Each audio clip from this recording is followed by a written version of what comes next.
Friends, இன்றைக்கி ஆர்த்திஸ் கிச்சனில் நம்ம பார்க்குறதுக்கு பீட்ரூட் இடியாப்பங்க.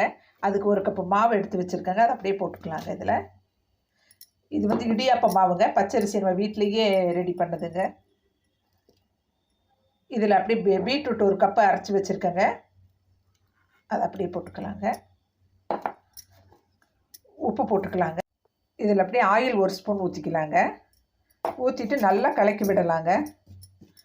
கலக்கி விட்டுட்டு சுடுதண்ணிங்க நல்லா கொதிக்க வச்சுட்டு கொஞ்சம் கொஞ்சமாக எடுத்து ஊற்றி நம்ம பிசையணுங்க. அப்போ பீட்ரூட் இடியாப்பம் சூப்பராக இருக்குங்க ஃப்ரெண்ட்ஸ். பாருங்கள், இப்போ சுடுதண்ணி கொதிச்சிட்ருக்குங்க. கொதிச்சிட்ருக்கு. அதை எடுத்து நம்ம கொஞ்சம் கொஞ்சமாக தேவைக்கு தகுந்த மாதிரி ஊற்றிக்கலாங்க ஃப்ரெண்ட்ஸ். பார்த்துட்டு தேவைன்னா ஊற்றிக்கலாங்க.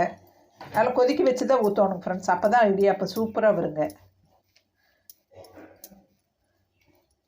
நான் போட்ட மாவுக்கு இன்னும் கொஞ்சம் தண்ணி தேவைப்படுதுங்க. இன்னொரு கரண்டி ஊற்றிக்கலாம் ஃப்ரெண்ட்ஸ். நான் பிசைஞ்சிட்டு உங்களுக்கு காட்டுறேங்க ஃப்ரெண்ட்ஸ். சூப்பராக பிசைஞ்சு வச்சுட்டேங்க. தண்ணி வந்து தேவைக்கு தகுந்த அளவு தான் ஊற்றணுங்க. அதுக்கு மேலே ஊற்றக்கூடாது. இதுக்கு அந்த 2 கரண்டி தண்ணியே கரெக்டாக இருந்ததுங்க ஃப்ரெண்ட்ஸ். இப்போ வந்து நம்ம இந்த முறுக்கு பிடியில் இந்த சின்ன சின்ன ஓட்டை இருக்கு இல்லைங்களா, அதில் பாருங்கள் எண்ணெய் தடவி வச்சுருக்கேங்க. இதை போட்டு இப்போ நான் புளிச்சு காமிக்கிறேங்க. இப்போ இந்த மாவு எடுத்து இந்த குழலில் போட்டுக்கலாங்க ஃப்ரெண்ட்ஸ். அவ்வளோ நல்லா இருக்குங்க. குழந்தை நல்லா சத்துங்க. எல்லாருமே சாப்பிட்லாங்க. வயசானவங்க எல்லாருமே சாப்பிட்லாங்க. சின்னவங்கலேருந்து பெரியவங்க வரைக்கும் சாப்பிட்லாங்க. அவ்வளோ டேஸ்டியாக இருக்குங்க. இப்போ இதில் குழலில் போட்டேங்க.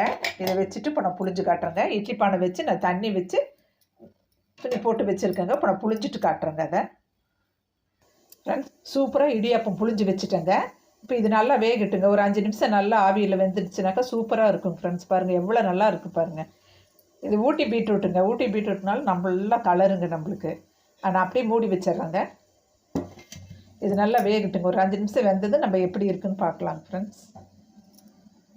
இப்போ பீட்ரூட் இடியாப்பம் எப்படி வெந்திருக்குதுன்னு பார்க்கலாங்க. சூப்பராக ரெடி ஆகிடுச்சுங்க. நல்லா வெந்துருச்சுங்க ஃப்ரெண்ட்ஸ். இங்கே பாருங்கள், நல்லா சூப்பராக வெந்திருக்குங்க. நான் சொன்ன மாதிரி இதே மாதிரி பண்ணி பாருங்கள்.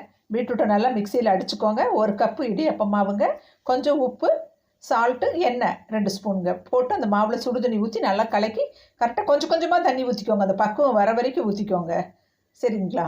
நல்லா இப்படிங்க, நல்லா இந்த பதம் வர வரைக்கும் ஊற்றிக்கோங்க. நிறைய ஊற்றிட்டிங்கன்னா வராதுங்க ஃப்ரெண்ட்ஸ்.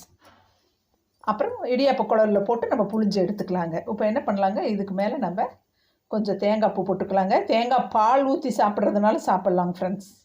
சூப்பராக இருக்குங்க. இதே மாதிரி கேரட் இடியாப்பமும் பண்ணலாங்க ஃப்ரெண்ட்ஸ்.